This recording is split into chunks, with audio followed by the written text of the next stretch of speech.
My name is Bob Troy. I'm working in Treasury's Fiscal area. In today's session, I will provide you an overview of the proposed major changes to non-current asset policies.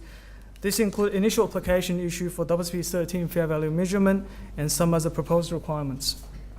What I'm going to talk to you today is based on the draft non-current asset policy released for comment last month, which will be subject to further change based on the feedback we received from agencies. Agencies need to be aware that the contents of this presentation only applies to departments and statutory bodies.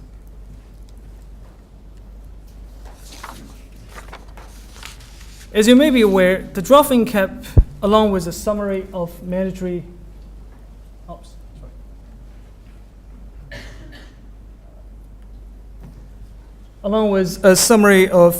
Treasury policies and a summary of noteworthy changes were put on Treasury's website for comment until 20th of February. Where we can, we've proposed a number of policies in this update to make the application of WSP 13 a little bit easier for agencies, and also trying to get some consistencies across agencies. For that purpose, a separate transitional guidance was also emailed to agencies on 11th of February for comment. We have actually received a lot of comment from different agencies, and would like to take this opportunity to say thank you to all those agencies that have provided us feedback. Also, a special thanks goes to those agencies that didn't provide us any feedback. I suppose they must agree with everything we said. Given the volume of feedback we have received, we are still in the process of going through agencies' feedback, and I assure you that we give all feedback careful consideration. As part of the 13-14 update, Chapter 3 of the non-current asset policy has been completely overhauled, as you all know, due to WSP 13. The previous Chapter 4, revaluation of assets, has also been incorporated into Chapter 3. In addition to the changes that relates to WSP 13, the draft non-current asset policy also proposed additional requirements, which I will discuss in the next few slides.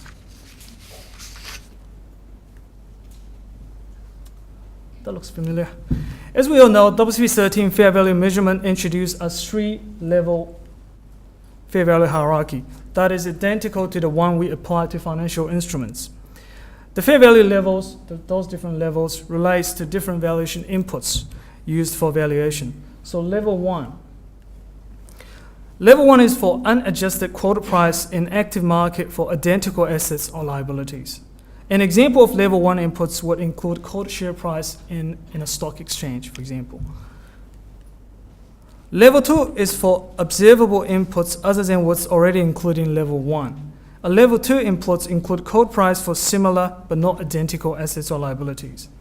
Level 3 is for relevant unobservable inputs. This may include agencies' internal data that is not publicly available, proprietary data from other parties, and other subjective estimates used in calculating fair value. As level 1 classification only applies to quoted price in active market for identical assets, Treasury believes that it is highly unlikely that there will be any level 1 inputs for non-current physical assets. That effectively means we will only be looking at level 2 or level 3 inputs for non-financial assets. Excuse for the abbreviation. The TG here stands for the Transitional Guidance. In this 13-14 update, Section 3.4 provides further explanation and guidance on some of the new concepts and terminologies used in WSP 13, such as what is fair value, who are the market participants, how to determine highest and best use, and what is the 3-level fair value hierarchy. As WSP 13 requires prospective application instead of retrospective application, the transitional guidance states that no comparative WSP 13 information is required in the first year of application. So don't worry about your comparatives, okay? It doesn't necessarily have to mirror to WSP 13 requirements. Consistent with the prospective application, WSP 13 does not require the opening balance to be restated. On that balance, agencies may continue with their planned revaluation cycles in terms of scheduling specific appraisals, indexations, or rolling revaluations. In terms of the normal revaluation cycles, I think the non-current asset policy is very clear that for all non-current physical assets carried, fair value must be revalued by a professional valuer or internal experts at least once every 5 years. If agency believes the value of a class of assets has changed significantly, a revaluation of all assets within that class should be considered. For reporting periods between specific appraisals, agencies should use indexation to keep fair value up to date. The non-current asset policy makes this very clear that the revaluation only has to be occurred if the cumulative change in the index results in a 5% or greater change in the reported asset balance. The Transitional Guidance also provides guidance to agency on the initial fair value classification and transfers between fair value levels in the first year of application. I will discuss these transitional requirements in the next couple of slides. In addition to the above, Treasury has also developed a range of guidance which includes a number of new appendices to Chapter 3 of the Non-Current Asset Policy. So what are the appendices? Appendices 3.1 provides an overview of how to classify fair value against the new fair value hierarchy based on observable versus non-observable inputs. Appendix 3.2, this is a very important one, sets out Treasury expectation about fair value classification for different types of assets. Queensland Audit Office, the State Valuation Service, and other stakeholders were all engaged during the drafting of these fair value classifications. So that's in 3.2. So where possible, agencies should always be guided by the recommended fair value classification in Appendix 3.2. If an agency believes Treasury's recommended fair value classification is inappropriate for individual assets, then that agency will need to submit a help desk query through our help desk facility, stating their preferred classification and the justification for that. That agency will also need to negotiate this with their field auditors. Appendix 3.3 provides some examples to demonstrate the fair value classification and ways to determine fair value. Agencies should know that the examples are for illustration purpose only, and agencies need to make their own assessment based on the types of assets they have. To facilitate a consistent approach for engaging with valuers, Appendix 3.4 contains updated better practice guideline for instructing valuers. To achieve consistency across agencies on the format and contents of letters to valuers, a sample letter requesting fee proposal from a valuer and a separate sample letter of instruction were also included as a separate appendices in the draft in-caps. After recent redeliberation, we are now considering have these sample letters to put in in-cap tools. If we do that, we'll simply include an appendix that outlines the detailed information that agency must obtain from valuers to ensure they get all the information they need for WSP 13 disclosure purpose. These detailed information are mainly based on the disclosure requirements of WSP 13, and they are currently located in the gray shaded paragraphs in draft Appendix 3.6. In determining fair value classification in the first year of application, the fair value levels will depend on the level of inputs used in the most recent specific appraisals. Taking into account Treasury's expected classification in Appendix 3.2, fair value measurement expectations. Agencies should refer to the Transitional Guidance for more information. In terms of using indexation for interim revaluations, it is a proposed Treasury policy that the application of indices between interim revaluations does not change the fair value level determined at the last specific appraisal. This is to reduce the judgments agencies need to make between specific appraisals and also avoid unnecessary transfers between levels of fair value hierarchy. WSP 13 requires disclosure for any transfers between levels. Given WSP 13 requires prospective rather than retrospective application, it is Treasury proposed policy that agencies not to disclose transfers between levels in the first year of applying WSP 13. So there's no transfers, okay, for non-current physical assets. However, for financial assets and liabilities, they are currently recognized at fair value. The disclosure requirements for transfer between levels will apply, as the three-level fair value classification has already been applied to financial instruments since 1st July 2009. So this transfer will apply to financial instruments, but not to non-current physical assets. These slides discuss the gross and net method of revaluation. As WSP 13 prioritizes market-based valuation inputs over non-market-based valuation inputs, it provides an imperative to use more exit-oriented valuation techniques, such as market or income-based valuation techniques. Given the use of market or income-based valuation techniques do not directly require the estimates of the remaining useful life or expired useful life of an asset, this has caused us to review the method of revaluation that should be used to account for cumulative depreciation. Here's a bit background about the net versus gross of revaluation. WSP 116 property, plant and equipment allows two methods of revaluation to account for cumulative depreciation. They are the proportionate restatement method, commonly known as the gross method, and the net method. On revaluation, under the gross method, the cumulative depreciation and the gross amount are restated in line with the estimate of the expired useful life. Under the net method, the cumulative depreciation is eliminated against the gross amount.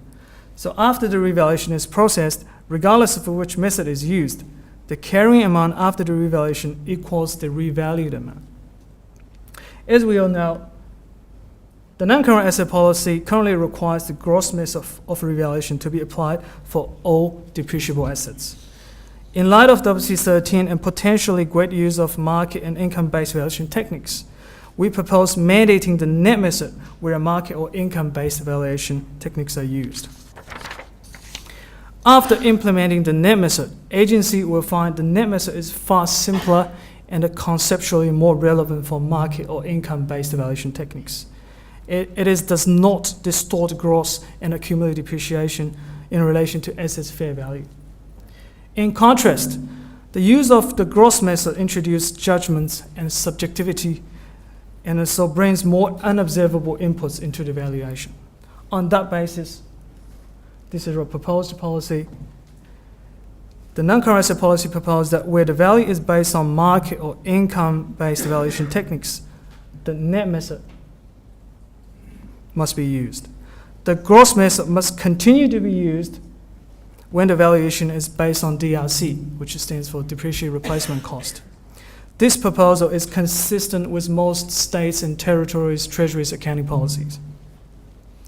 So based on a preliminary review of agency's feedback, we are now intending to defer the application of the net method to 14-15 to allow agencies extra time to make the transition to the change in accounting. I can see some smiling face there. Queensland Audit Office does not appear to have any concern with our proposal to defer the net method to 14-15, so it's a good news. The final non-current asset policy will set out the firm application date for the usage of the net method. The non-current asset policy also proposed a new asset class for dwellings. This is partly due to the potential difference in the valuation techniques used for dwellings and buildings, as dwellings are more likely to be valued based on market-based information, and other buildings may use either market, income, or cost approach.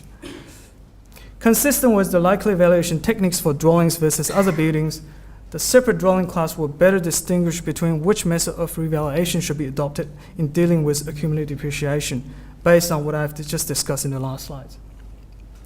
The proposed dwelling class will also facilitate compliance with the ABS reporting requirements for dwellings. By the way, ABS stands for Australian Bureau of Statistics. Once applied, assets that meet the definition of dwellings will be reclassified to the new dwelling class from the building class. Basically, will shift from the building class to the new dwelling class. Appendix 1.1 and 1.2 of the non-current asset policy includes a definition and some examples for dwellings. Given the recognition and measurement requirements for buildings and dwellings will likely be the same, the reclassification on certain assets from the building class to the new dwelling class will be accounted for as a reclassification in accordance with WSP 101 presentation of financial statements, and therefore to be applied retrospectively. That effectively means that agency consent should restate a building and dwelling class for both the current and the comparative period. It also means that agencies need to splitting the existing asset revaluation surplus from the building class to the new dwelling class where possible. We initially planned to start applying the new dwelling class to 1314, but didn't intend for agencies to do significant work, for those dwellings that soon will be transferred out to Department of Housing and Public Works. So to make this clear, we are now planning on deferring the new dwelling class to 1415. That's another good news. We have liaised with Queensland Audit Office about a proposed deferral, and the QAO does not appear to have any problem on this. Even when we start applying the dwelling class from 1415, the new class should only be applied where an agency has a material amount of dwellings. So from a materiality perspective, we expect the new dwelling class should primarily affect housing and public works as opposed to other agencies. Further guidance on the disclosure for the proposed new dwelling class will be provided as part of the 1415 FRR and NCAP update. In addition to what I've discussed today, there are some other changes made to NCAPs. The summary of noteworthy changes contains a list of all significant changes, so you can refer to that summary for more information. This document will also be updated in line with the final contents of the NCAPs. One of the changes I haven't specifically mentioned today is that the draft NCAPs propose 2 new intangible asset classes for this year. There are digital reference collections and digital heritage collections.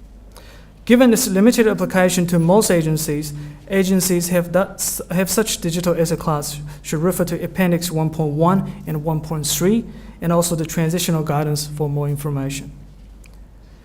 My final notes for today's session are, it is essential for agencies to do your own assessment of the impact of WSP 13 and the other changes to NCAPs.